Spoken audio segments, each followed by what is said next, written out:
John 6:67. Epen un ha Jesus tois dodeka. Me kai humes theleta hupagen. Here we read, so Jesus said to the 12. This is after the broader group of disciples say his teaching is too hard, who can accept it? They leave. But Jesus now addresses this inner group of 12.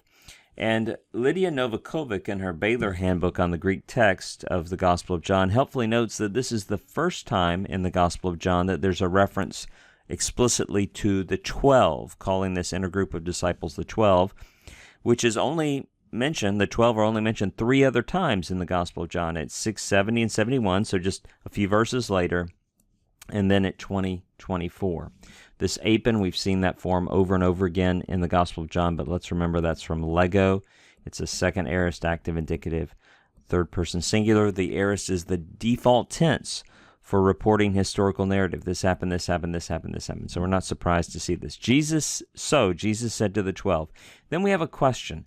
And remember in Greek, when you have a question that begins with may, usually you're expecting the answer nay. It's the author is saying, I expect the answer to this to be no. Just as if a rhetorical question begins with oo or ook, the author is usually indicating that they expect the answer to be yes.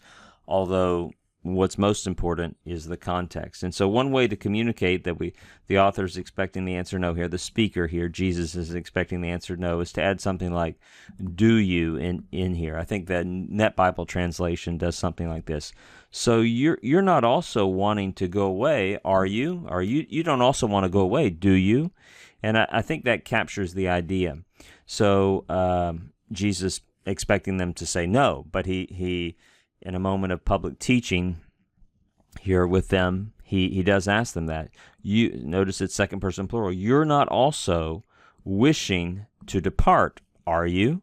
And we have to say it, don't we, Thelete? You're not wishing, and that's a verb, just asking, just wishing to be completed with the complementary infinitive. And there it is right there from hupago, to depart. That's just a present active infinitive, a complementary infinitive, completing the idea of the verb thelo, to want or to wish.